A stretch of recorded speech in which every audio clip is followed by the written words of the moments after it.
Notice दे दें। सदस्यगण, budget के बाद राज्यपाल अभिभाषण में आपको पर्याप्त अवसर दूंगा। मेरा आपसे निवेदन है, नहीं माननीय अखिलेश जी, आपने संसद की मर्यादा को आप बना के रखें। कभी बजट भाषण के अंदर इस तरीके का नहीं हुआ, ये उचित नहीं है, ये उचित नहीं है। अखिलेश जी प्लीज, मैं आपको मौका दूंगा राज्यपाल अभिभाषण पे, प्लीज। नो, ये तरीका ठीक नहीं है। नो,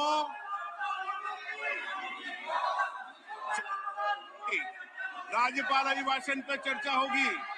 नो तरीका। Honorable Speaker, I present the budget for 25-26. This budget continues our government's efforts to A. Accelerate growth, B. Secure inclusive development, C. Invigorate private sector investments, D. Uplift household sentiments, and E. Enhance spending power of India's rising middle class. Together, we embark on a journey to unlock our nation's tremendous potential for greater prosperity and global positioning under the leadership of Honorable Prime Minister Shri Narendra Modi. As we complete the first quarter of the 21st century, continuing geopolitical headwinds suggest lower global economic growth over the medium term. However, our aspiration for a Vikasit Bharat inspires us, and the transformative work we have done during our government's first 2 terms guides us to march forward resolutely. Our economy is the fastest growing among all major economies.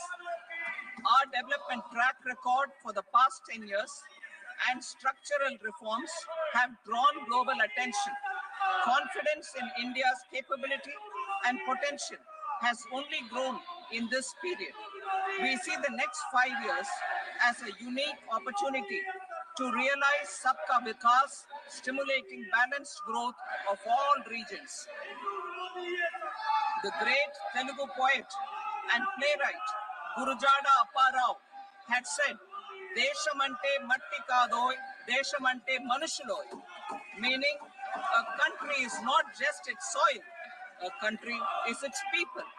In line with this, for us, Vikasit Bharat encompasses zero poverty, 100% quality good school education, access to high quality, affordable and comprehensive healthcare, 100% skilled labor with meaningful employment, 70% women in economic activities, and farmers making our country the food basket of the world.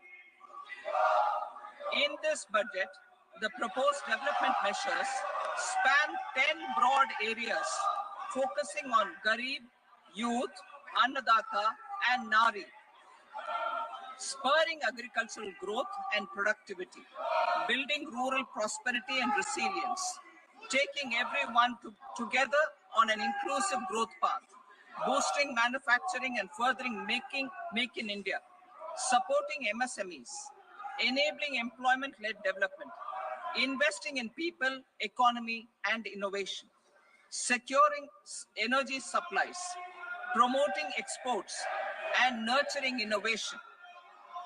For this journey of development, our 4 powerful engines are agriculture, MSME, investments, and exports. The fuel, our reforms, our guiding spirit, inclusivity, and the destination, Vikasit Bharat. This budget aims to initiate transformative reforms across 6 domains. During the first 5 years, these will augment our growth potential and global competitiveness. The domains are taxation, power sector, urban development, mining, financial sector, and regulatory reforms. Agriculture as the first engine. Now I move to specific proposals, beginning with agriculture as the first engine.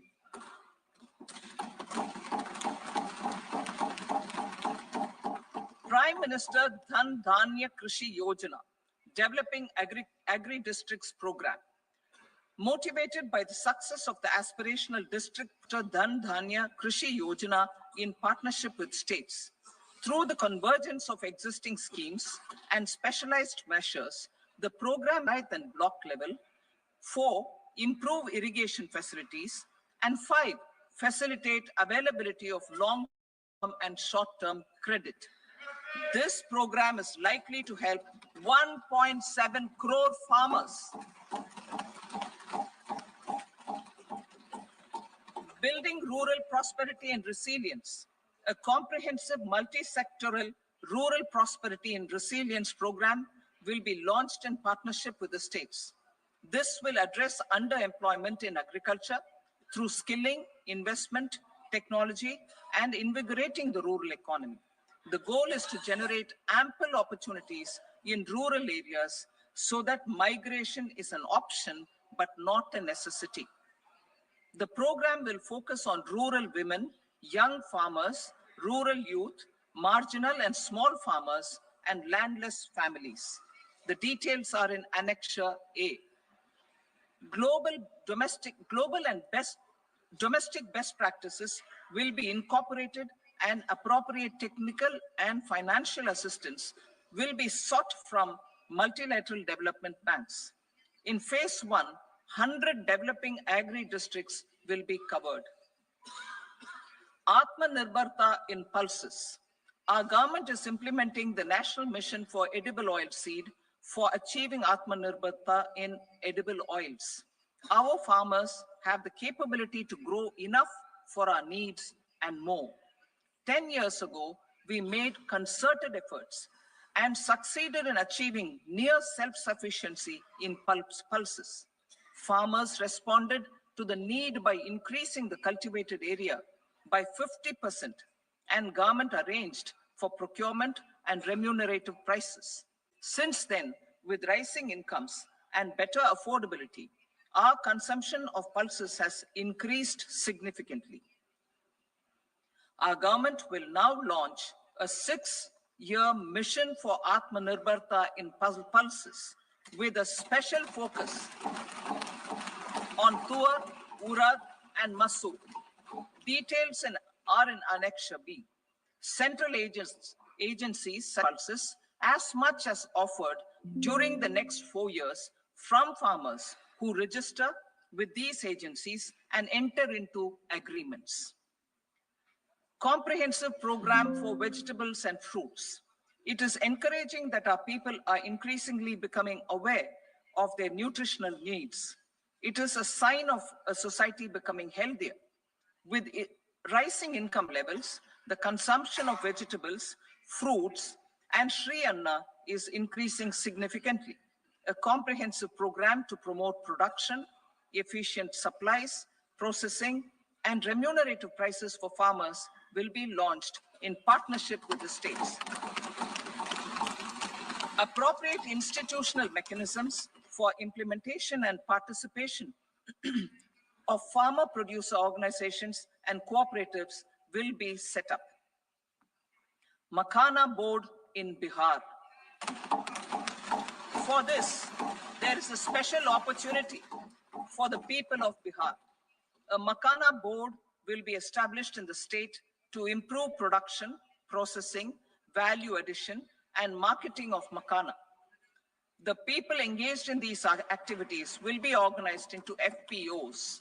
The board will provide hand-holding and training support to Makhana farmers and will also work to ensure they receive the benefits of all relevant government schemes. A national mission on high-yielding seeds will be launched, aimed at 1.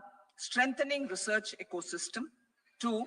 Targeted development and propagation of seeds with high yield, pest resistance, and climate resilience, and 3. Commercial availability of more than 100 seed varieties released since July 2024. India ranks second largest globally in fish production and aquaculture. Seafood exports are valued at 60,000 crore rupees. To unlock the untapped potential of the marine sector, our government will bring in an enabling framework for sustainable harnessing of fisheries from Indian exclusive economic zone and high seas, with a special focus on the Andaman and Nicobar and Lakshadweep Islands. For the benefit of lakhs of cotton growing farmers, I am pleased to announce a mission for cotton productivity. This 5-year mission will facilitate significant improvements in productivity and sustainability of cotton farming and promote extra long staple cotton varieties. The best of science and technology support will be provided to farmers. Aligned with our integrated 5F vision for the textile sector, this will help in increasing incomes of the farmers and ensure a steady supply of quality cotton for rejuvenating India's traditional textile sector. Kisan credit cards facilitate short-term loans for 7.7 crore farmers, fishermen, and dairy farmers. The loan limit under modified interest subvention scheme will be enhanced from 3 lakh rupees to 5 lakh rupees for loans taken through the KCC. For Atmanirbharta in urea production, our government had reopened 3 dormant urea plants in the eastern region. To further augment urea supply, a plant with annual capacity of 12.7 lakh metric tons will be set up at Namrup in Assam.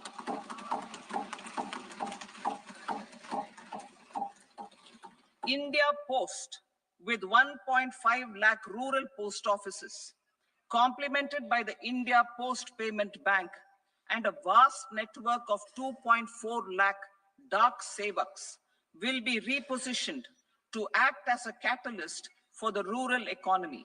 Details are at Annexure C. India Post will also be transformed as a large public logistics organization. This will meet the rising needs of Vishwakarmas, new entrepreneurs, women, self-help groups, MSMEs, and the large business organizations. Our government will provide support to NCDC for its lending operations for the cooperative sector. MSMEs as the second engine. Now I move to MSMEs as the second engine, which encompasses manufacturing and services with a focus on MSMEs numbering 5.7 crores. Currently, over 1 crore registered MSMEs, employing 7.5 crore people and generating 36% of our manufacturing, have come together to position India as a global manufacturing hub. With their quality products, these MSMEs are responsible for 45% of our exports. To help them achieve higher efficiencies of scale, technological upgradation, and better access to capital, the investment and turnover limits for classification of all MSMEs will be enhanced to 2.5 and 2 times respectively. This will give them the confidence to grow and generate employment for our youth. The details are given in Annexure D. To improve access to credit, the credit guarantee cover will be enhanced. First, for micro and small enterprises from 5 crore to 10 crore rupees, leading to additional credit of 1.5 lakh crores in the next 5 years. Second, for startups from 10 crore rupees to 20 crore rupees, with the guarantee fee being moderated to 1% for loans in 27 focus sectors which are important for Atmanirbhar Bharat. And for well-run exporter MSMEs, for term loans up to 20 crore rupees. Also for the micro enterprises, we will introduce customized credit cards with a 5 lakh rupee limit for micro enterprises registered on Udyam portal. In the first year, 10 lakh such cards will be issued. Fund of funds for startups. The alternate investment fund, AIFs, for startups have received commitments of more than 91,000 crores rupees. These are supported by the fund of funds set up with the Government of India's contribution of 10,000 crore rupees. Now, a new fund of funds with expanded scope and a fresh contribution of another 10,000 crore rupees will be set up. A new scheme will be launched for 5 lakh women, scheduled castes and scheduled tribes, first-time entrepreneurs. This will provide term loans up to 2 crore rupees during the next 5 years. The scheme will incorporate lessons from the successful Stand Up India scheme. Online capacity building for entrepreneurship and managerial skills will also be organized. Measures for labor-intensive sectors. To promote employment and entrepreneurship opportunities in labor-intensive sectors, our government will undertake specific policy and facilitation measures. To enhance the productivity, quality, and competitiveness of India's footwear and leather sector, a focused product scheme will be implemented. The scheme will support design capacity, component manufacturing, and machinery required for production of non-leather quality footwear, besides the support for leather footwear and products. The scheme is expected to facilitate employment for 22 lakh persons, generate over 4 lakh crore rupees, and exports of over 1.1 lakh crore rupees. Measures for the toys sector. Building on the National Action Plan for Toys, we will implement a scheme to make India a global hub for toys. The scheme will focus on development of clusters, skills, and a manufacturing ecosystem that will create high quality, unique, innovative, and sustainable toys that will represent the Made in India brand. Support for food processing. In line with our commitment towards Purvodaya, we will establish a National Institute of Food Technology, Entrepreneurship, and Management in Bihar. The institute will provide a strong fillip to food processing activities in the entire eastern region.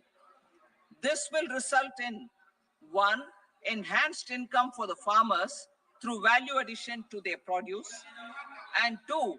Skilling entrepreneurship and employment opportunities for the youth. Manufacturing mission, furthering Make in India. Our government will set up a national manufacturing mission covering small, medium, and large industries for furthering Make in India by providing policy support, execution roadmaps, governance, and monitoring framework for central ministries and states. Details are in Annexure E. Given our commitment to climate-friendly development, the mission will also support clean tech manufacturing.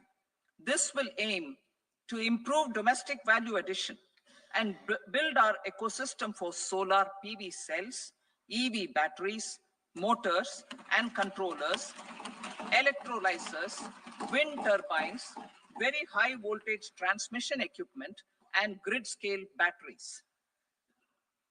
Investment as the third engine. Now I move to investment as the third engine, which encompasses investing in people, investing in the economy and investing in innovation. Investing in people. Saksham Anganwadi and Poshan 2.0. Saksham Anganwadi and Poshan 2.0 program provides nutritional support to more than 8 crore children, 1 crore pregnant women and lactating mothers all over the country, and about 20 lakh adolescent girls in aspirational districts and the Northeast region. The cost norms for these nutritional support will be enhanced appropriately. Atal Tinkering Labs. 50,000 Atal Tinkering Labs will be set up in government schools in the next 5 years to cultivate the spirit of curiosity and innovation and foster a scientific temper among young minds. Broadband connectivity to government secondary schools and PHCs. Broadband connectivity will be provided to all government secondary schools and primary health centers in rural areas under the BharatNet project. Bharatiya Bhasha Pustak Scheme. We propose to implement a Bharatiya Bhasha Pustak scheme to provide digital form Indian language books for schools and for higher education. This aims to help students understand their subjects better and in their language. National Centers of Excellence for Skilling. Building on the initiative announced in the July 24 budget, 5 national centers of excellence for skilling will be set up with global expertise and partnerships to equip our youth with the skills required for Make for India, Make for the World manufacturing. The partnership will cover curriculum design, training of trainers, and a skills certification framework and periodic reviews. Expansion of capacity in IITs. Total number of students in 23 IITs has increased 100% from 65,000 to 1.35 lakh in the past 10 years.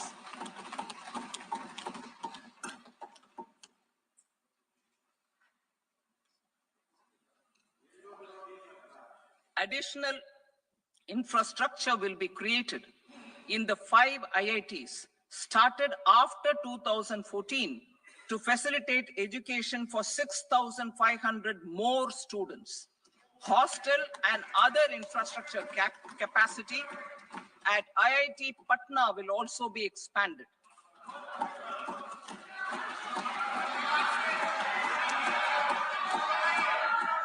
Center of Excellence.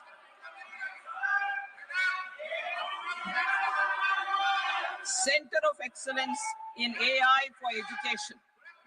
I had announced 3 centers of excellence in artificial intelligence for agriculture, health, and sustainable cities in 2023.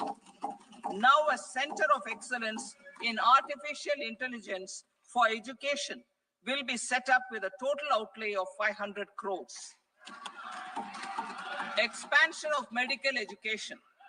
Our government has added almost 1.1 lakh undergraduate and postgraduate medical education seats in 10 years, an increase of 130%.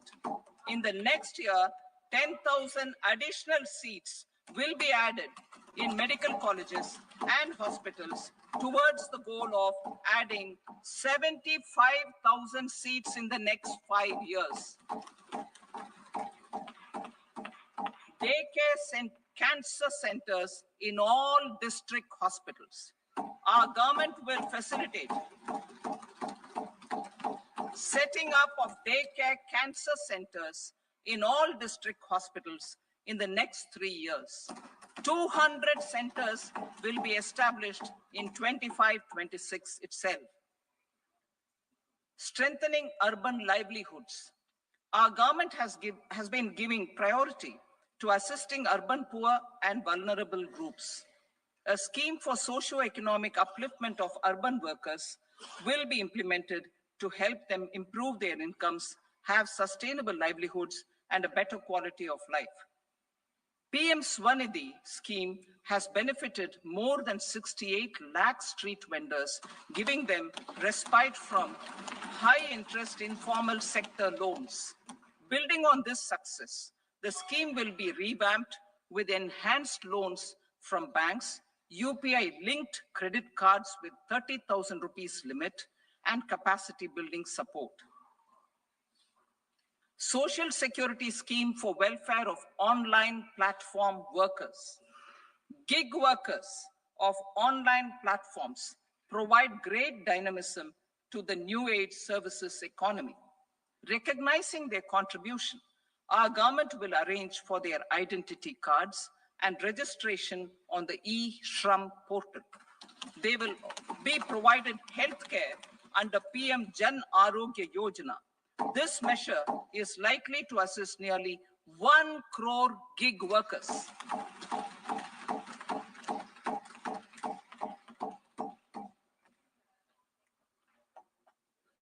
Investing in the economy, public-private partnership in infrastructure. Each infrastructure-related ministry will come up with a 3-year pipeline of projects that can be implemented in PPP mode. States will also be encouraged to do so and can seek support from the India Infrastructure Project Development Fund, which is a scheme to prepare PPP proposals. Support to states for infrastructure.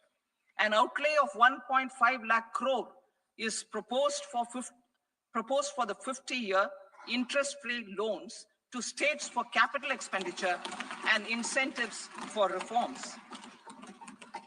Building on the success of the first asset monetization plan announced in 2021, the second plan for 2025 to 30 will be launched to plow back capital of 10 lakh crore in new projects.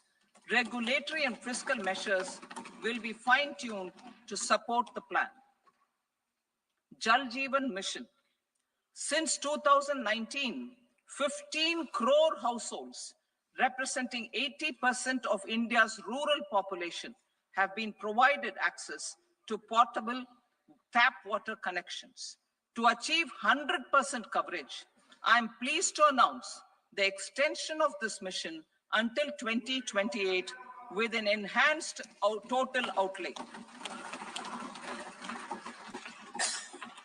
The mission's focus will be on the quality of infrastructure and O&M of rural piped water supply schemes through Jan Bhagidari.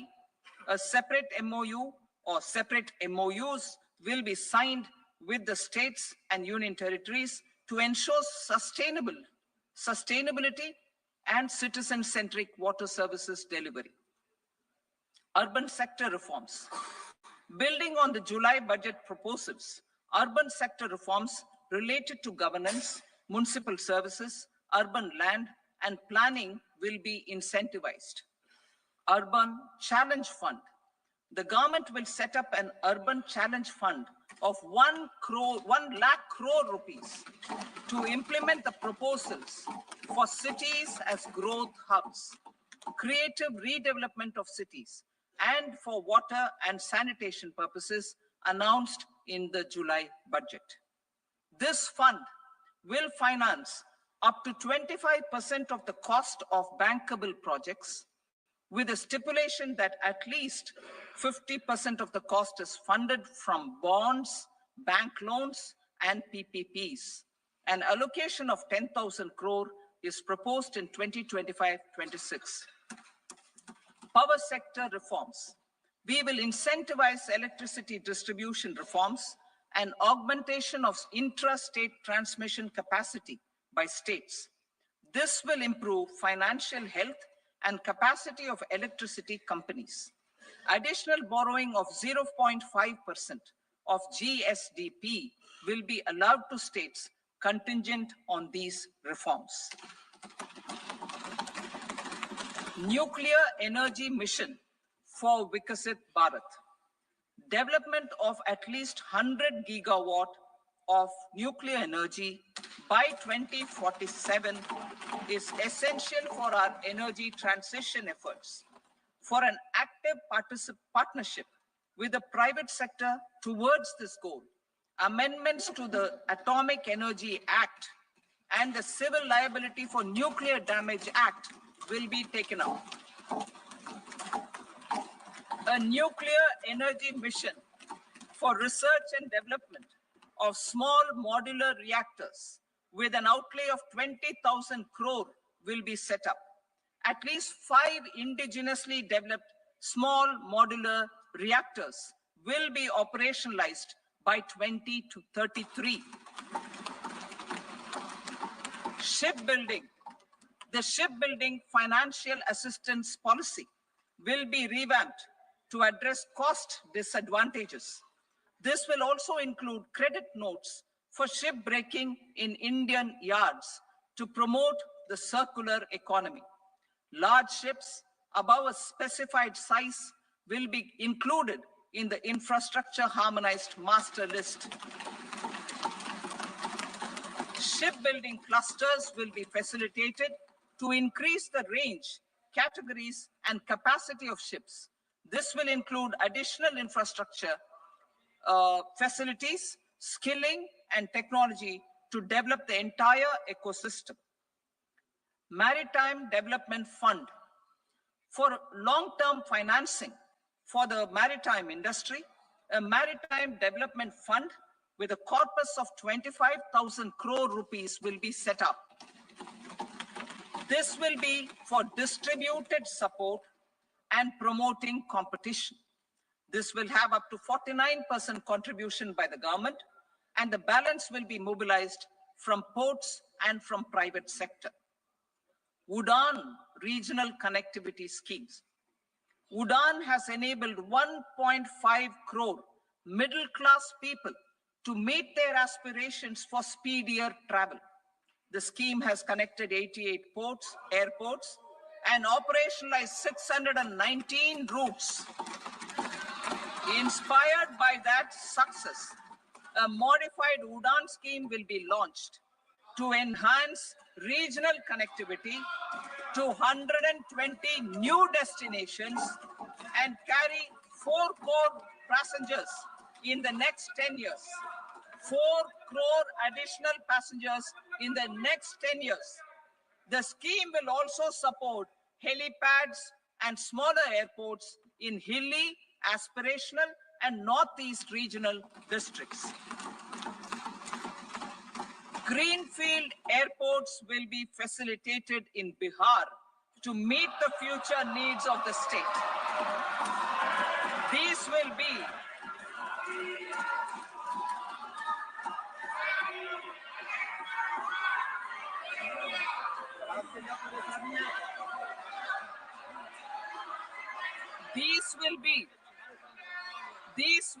in addition to the expansion of the capacity of Patna Airport and a brownfield airport in Beta. Western Kosi Canal project in Mithilanchal.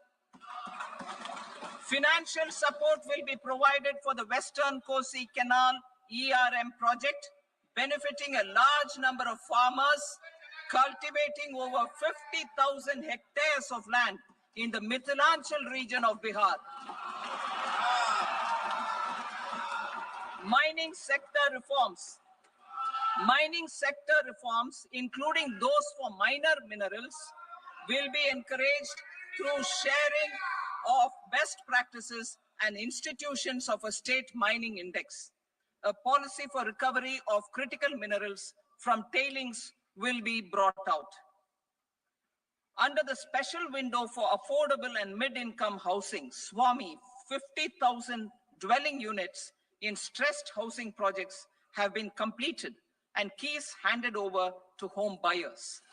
Another 40,000 units will be completed in 2025, further helping middle-class families who are paying EMIs on loans taken for apartments while also paying rent for their current dwellings. Building on this success, SWAMI Fund 2 will be established as a blended finance facility with contribution from the government, banks, and private investors. This fund of 15,000 crore rupees will aim for expeditious completion of another 1 lakh units. PM Gati Shakti data for private sector. For furthering PPPs and assisting the private sector in project planning, access to relevant data and maps from the PM Gati Shakti portal will be provided. Tourism for employment-led growth. Top 50 tourist destination sites in the country will be developed in partnership with states through a challenge mode.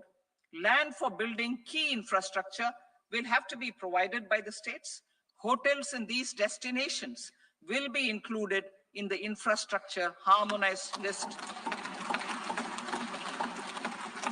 The following measures will be taken for facilitating employment-led growth. Organizing intensive skill development programs for our youth, including in institutes of hospitality management. Providing mudra loans for homestays. Improving ease of travel and connectivity to tourist destinations. Providing performance-linked incentives to states for effective destination management, including tourist amenities, cleanliness, and marketing efforts, and introducing streamlined e-visa facilities along with visa fee waivers for certain tourist groups. Continuing with the emphasis on places of spiritual and religious significance in the July budget, there will be a special focus on destinations related to the life and times of Lord Buddha. Medical tourism and heal in India. Medical tourism and heal in India will be promoted in partnership with the private sector, along with capacity building and easier visa norms. Investing in innovation. To implement private sector-driven research, development, and innovation initiatives announced in the July budget, I am now allocating 20,000 crore rupees for this purpose. A deep tech fund of funds will also be explored to catalyze the next generation startups as a part of this initiative. In the next 5 years, under the PM Research Fellowship Scheme, we will provide 10,000 fellowships for technological research in IITs and IISc with enhanced financial support.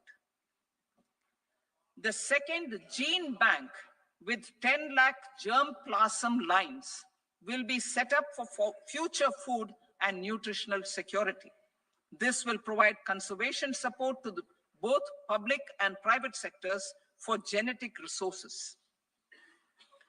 We will start a national geospatial mission to develop foundational geospatial infrastructure and data.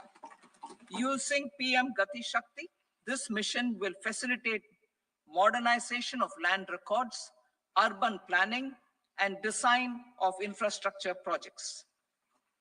A Gyan Bharatam mission, documentation and conservation of our manuscript heritage with academic institutions, museums, libraries, and private collectors will be undertaken to cover more than 1 crore manuscripts.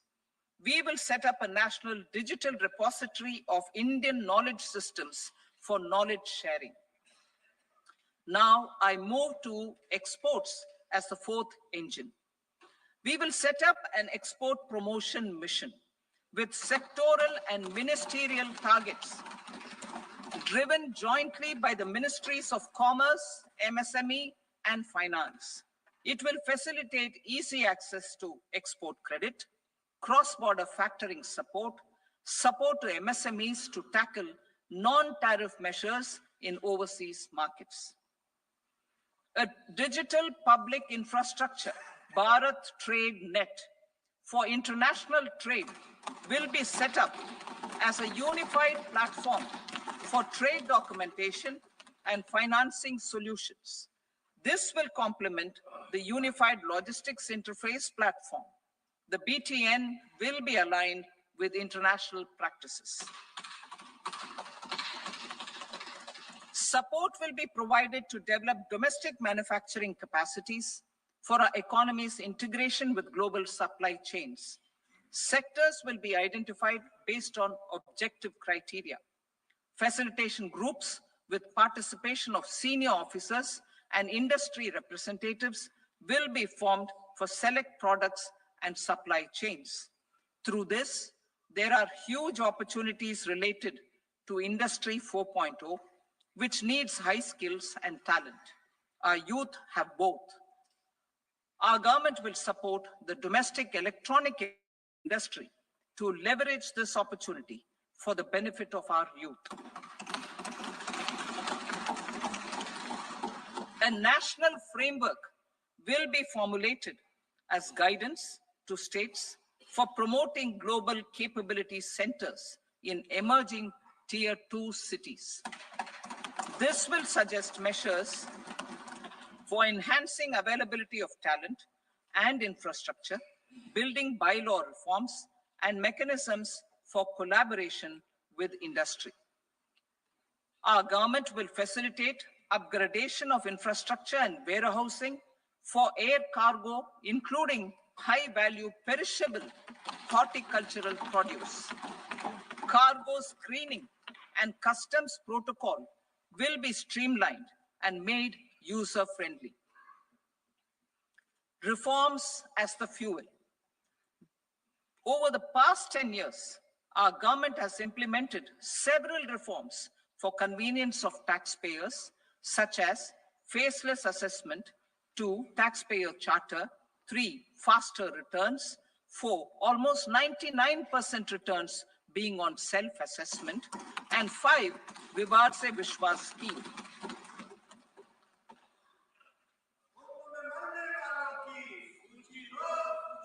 Continuing these efforts, I reaffirm the commitment of the tax department to trust first, scrutinize later. I also propose to introduce the new income tax bill next week. I will detail the indirect tax reforms and changes in direct taxes in Part B. Financial sector reforms. The FDI limit for the insurance sector will be raised from 74 to 100%. This enhanced limit will be available for those companies which invest the entire premium in India. The current guardrails and conditionalities associated with foreign investment will be reviewed and simplified. The services of India Post Payment Bank will be deepened and expanded in rural areas. NABFID will set up a partial credit enhancement facility for corporate bonds for infrastructure. Public sector banks will develop Grameen Credit Score Framework to serve the credit needs of SHG members and people in rural areas. A forum for regulatory coordination and development of pension products will be set up.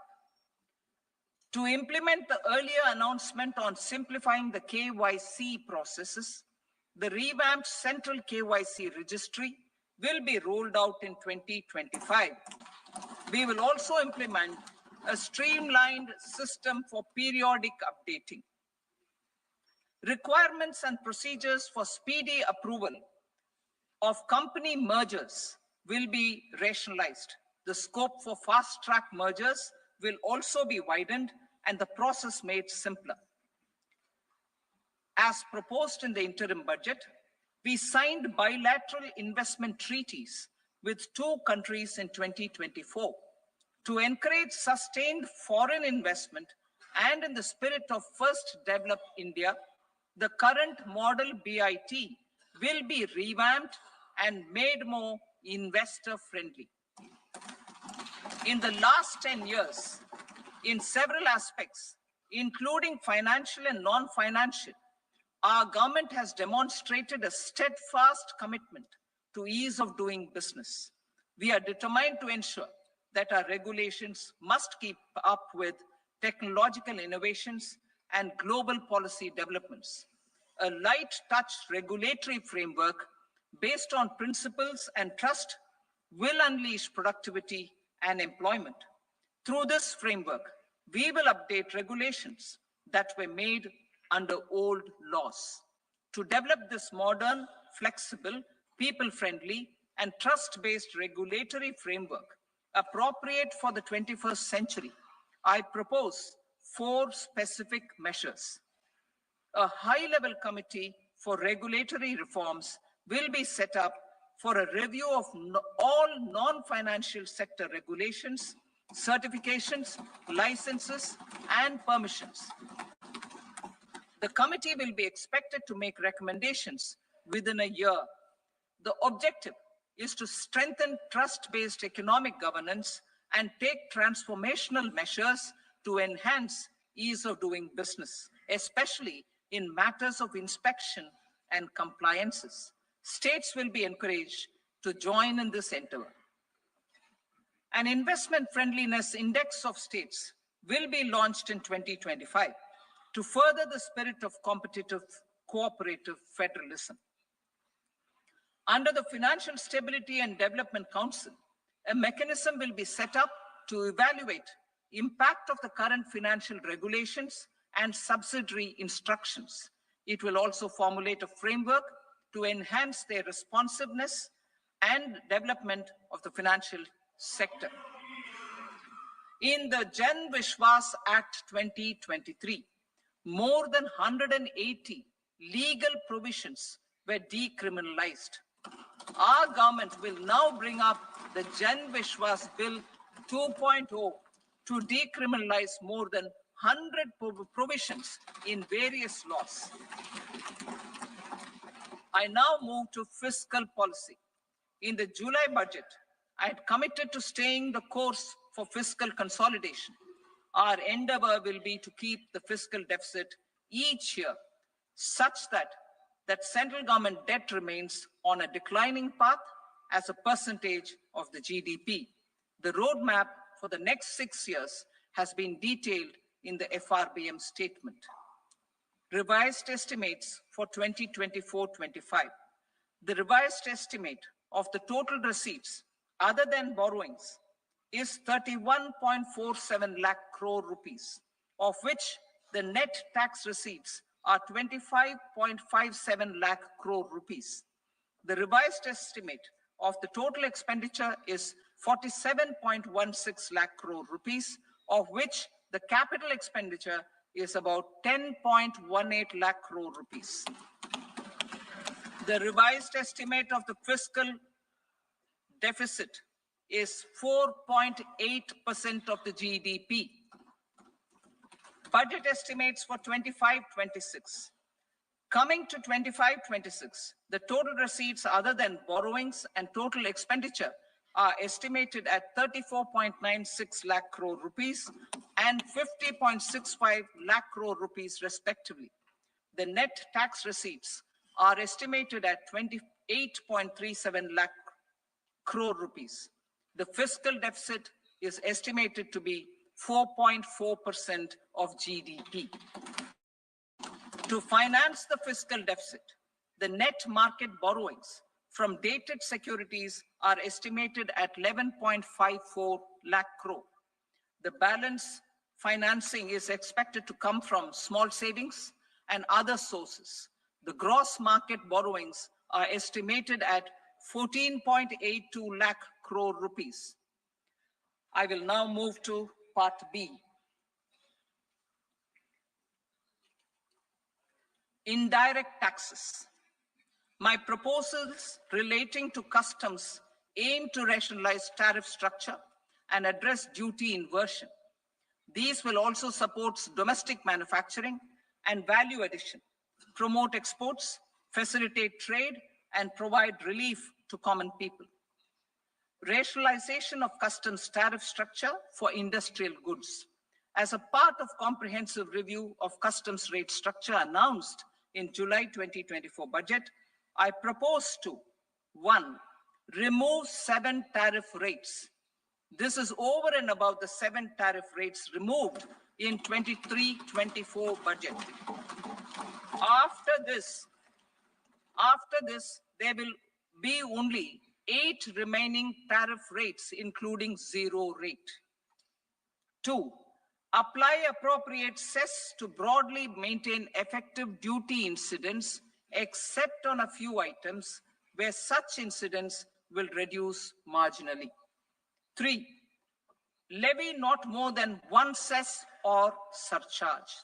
Therefore, I propose to exempt social welfare surcharge on 82 tariff lines that are subject to a cess.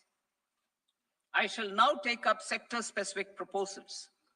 To provide relief to patients, particularly those suffering from cancer, rare diseases, and other severe chronic diseases, I propose to add 36 life-saving drugs and medicines to the list of medicines fully exempted from basic custom duty.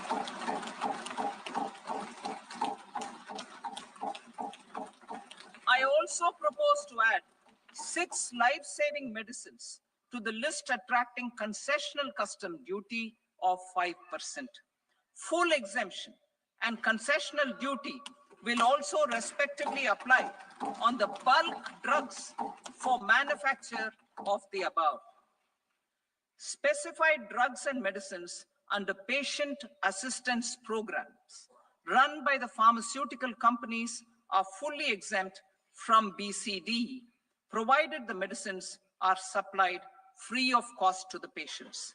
I propose to add 37 more medicines along with 13 new patient assistance programs. Support to domestic manufacturing and value addition. Critical minerals. In the July 2024 budget, I had fully exempted BCD on 25 critical minerals that are not domestically available. I had also reduced BCD of 2 other such minerals to provide a major fillip to their processing, especially by MSMEs. Now, I propose to fully exempt cobalt powder and waste, the scrap of lithium-ion battery, lead, zinc, and 12 more critical minerals. This will help secure their availability for manufacturing in India and promote more jobs for our youth.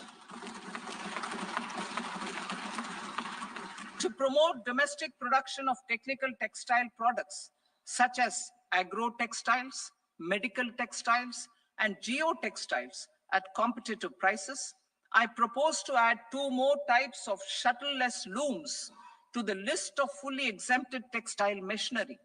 I also propose to revise the BCD rate on knitted fabrics covered by 9 tariff lines from 10 or 20 to 20% or 115 rupees per kg, whichever is higher.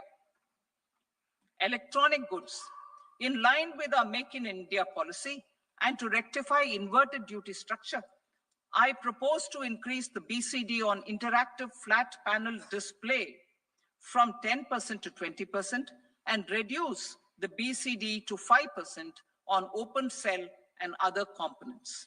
In 23-24 budget, for the manufacture of open cells of LCD, LED TVs, I had reduced the BCD on parts of open cells from 5% to 2.5%. To further boost the manufacture of such open cells, the BCD on these parts will now stand exempted. Lithium-ion battery. To the list of exempted capital goods, I propose to add 35 additional capital goods for EV battery manufacturing and 28 additional capital goods for mobile phone battery manufacturing. This will boost domestic manufacture of lithium-ion batteries, both for mobile phones and for electric vehicles. Shipping sector.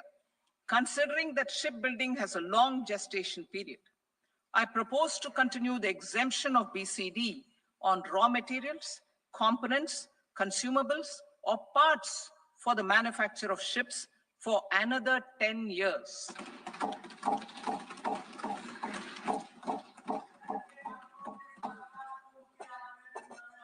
also propose the same dispensation for shipbreaking to make it more competitive. Telecommunication.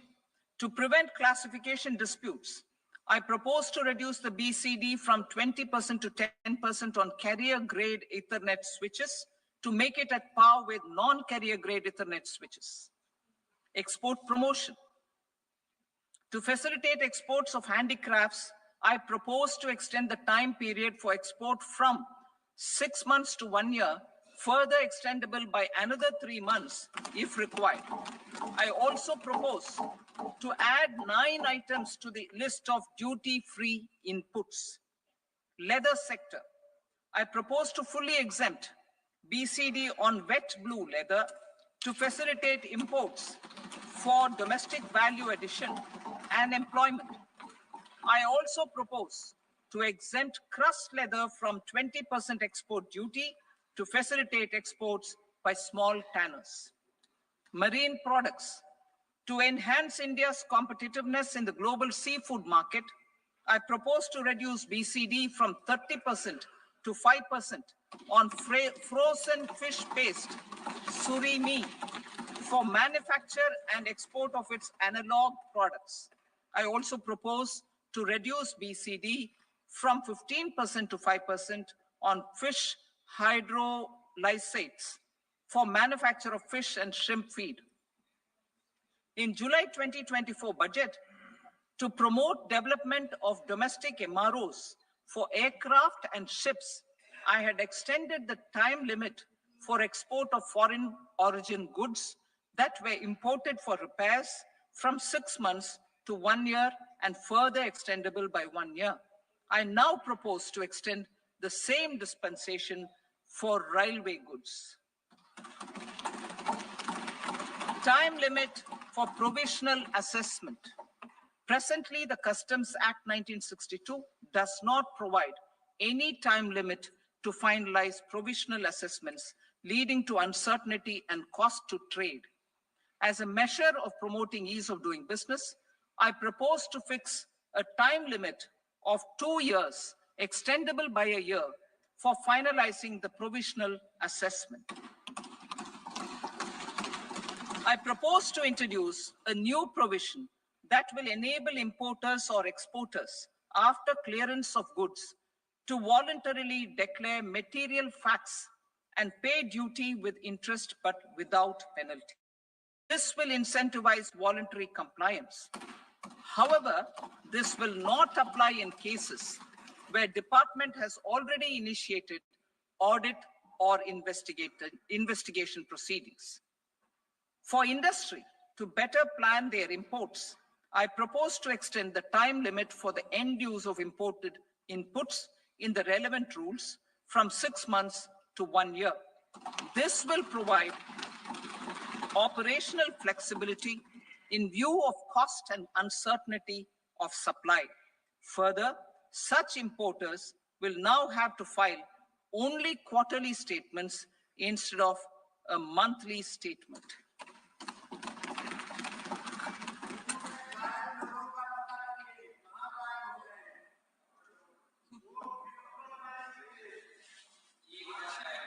I now come to my direct tax proposals. In Part A, I have briefly underlined taxation reforms as one of key reforms to realize our vision of Vikasit Bharat. In respect of criminal law, our government had earlier ushered in Bharatiya Nyaya Sanhita, replacing Bharatiya Danda Sanhita. I am happy to inform this August House and the country that for new income tax bill will carry forward the same spirit of Nyaya in its drafting as well. The new bill will be clear and direct in text, with close to half of the present law in terms of both chapters and words. It will be simple to understand for taxpayers and tax administrators, leading to tax certainty and reduced litigation. Reforms, however, are not a destination. They are means to achieve good governance for our people and economy. Providing good governance primarily involves being responsive.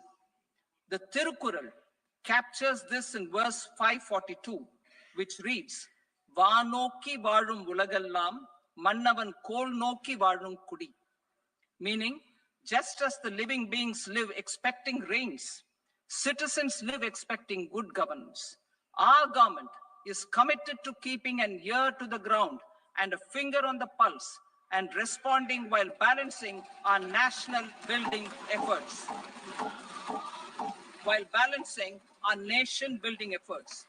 The following measures will detail just how our government will, under the guidance of PM Modi, has taken steps to understand and address. I repeat that sentence, sir. The following measures will detail just how our government, under the guidance of PM Modi, has taken steps to understand and address the needs voiced by our citizens. My tax proposals are guided by this spirit. The objectives of my proposals are as follows. Personal income tax reforms with special focus on middle class. Rationalization of TDS and TCS for easing difficulties. Encouraging voluntary compliance. Reducing compliance burden. Ease of doing business, employment, and investment. I will come to my proposal on personal income tax towards the end. TDS and TCS, rationalization for easing difficulties. I propose to rationalize deduction at source, TDS, by reducing the number of rates and thresholds above which TDS is deducted. Further, threshold amounts for tax deduction will be increased for better clarity and uniformity. The limit for tax deduction on interest for senior citizens is being doubled from the present 50,000 rupees to 1 lakh rupees. Similarly, the annual limit of 2.40 lakh rupees for TDS on rent is being increased to 6 lakh rupees. This will reduce the number of transactions liable to TDS, thus benefiting small taxpayers receiving small payments. The threshold to collect tax at source, the TCS, on remittances under RBI's liberalized remittance scheme, the LRS, is proposed to be increased from 7 lakh to 10 lakhs. I also propose to remove TCS on remittances for education purposes, where such remittances is out of a loan taken from a specified financial institution. Both TDS and TCS are being applied on any transaction related to sale of goods. To prevent such compliance difficulties, I propose to omit the TCS. I also propose that the provisions of the higher TDS deduction will now apply only in non-PAN cases. In July 2024, the delay for payment of TDS up to the due date of filing statement was decriminalized. I propose to provide the same relaxation to TCS provisions as well. The government under the leadership of Prime Minister Modi believes in Sabka Saath, Sabka Vikas, Sabka Vishwas, and Sabka Prayas. In line with this, we brought in updated return facility in 2022 for voluntary compliance by taxpayers who had omitted to report their correct income. Our trust in taxpayers was proved right. Nearly 90 lakh taxpayers voluntarily updated their incomes by paying additional tax.